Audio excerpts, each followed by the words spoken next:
पुणी मैट्रिक परीक्षा रे विभ्राट मालकानगिरी पड़िया परीक्षा केन्द्र गणित ओएमआर शीट गायब होइछि। शनिवार दिन 108 जन परीक्षार्थी ऑब्जेक्टिव प्रश्नर उत्तर देइथिले ओएमआर शीट रे। तेबे परीक्षा शेष हेबा परे आउ मिलि नथिला एही उत्तर खाता।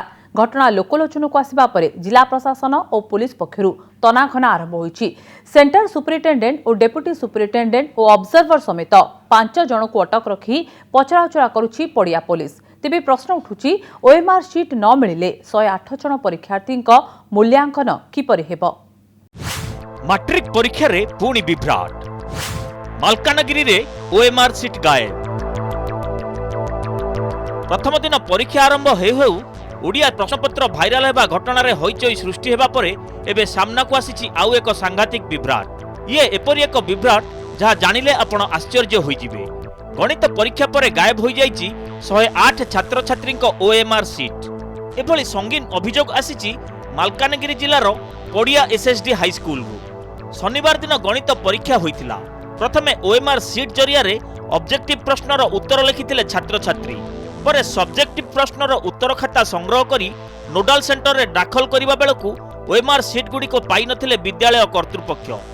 विद्यालय प्रधान शिक्षकक कार्यालय स्थित टेबुल ड्र रे प्रश्नपत्र गुडी को रखा जाइथिबा बेले ड्र रु गायब हो जाइतिला ओएमआर शीट। पड़िया हाई स्कूल जो के एग्जाम होतला मैथ कोड रखि दैछन जे माने से ओएमआर शीट ओडा को तो बता दे हम गली देखिले वर्तमान चाली जी तदंत सरिला पर जाएगी एग्जैक्ट पोजीशन कौन है कि कह जाय परिबे। सर किसी कर्मचारी को अटक रखा जायछि थाना रे से बोला किसी पदक्षेप निया जायछि कि सर?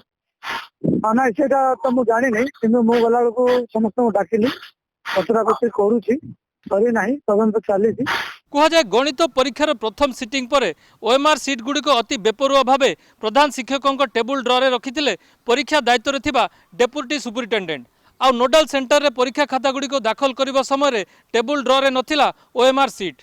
मामलाटी 24 घंटा धरी चपई रखा उद्यम कर संपूर्ण भाव में विफल होते परीक्षा दायित्व थिबा अधिकारी माने। घटना जना पड़िबा परे ए नै आरंभ हो जाइछि खोलताड़। प्रश्नपत्र भाइराल परी खबर प्रतिदिन आसुथिबा बेले ओएमआर उत्तर सीट गायब खबर समस्त को चकित करिछि। तेबे घटना को चापी देबाकू उद्यम करा जाउथिबा अभियोग होइछि। एही घटना रे परीक्षा केन्द्रर सुपरिटेंडेंट डेप्यूटी सुपरिटेंडेंट और ऑब्जर्वर को समेत 5 जन को अटक रखी पचराउचरा करुछि पड़िया पुलिस।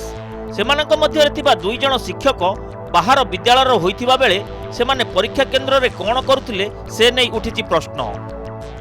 गोटे केस हेबा जाऊँगी रिटर्न रिपोर्ट दे ना आमर बीओ बाबू बर्तमान देवे से जहाँ रिविल कर तार गोटे केस अटक बर्तमान 4 जन अच्छा। गतकाली आमर गणित एग्जाम होता आज शुणुछि जे आम एग्जाम आंसर होजीगला। प्रश्नपत्र भाइराल घटना रे 11 जन गिरफ होइचंती। एपरि समय मालकानगिरी रे गणित ओएमआर शीट गायब खबर एबे बोर्डर चिंता को आहुरी बढ़ाई देइछि। पड़ियारू दुशासन महापात्रंक सह मालकानगिरी देवव्रत सानांक रिपोर्ट कनक न्यूज।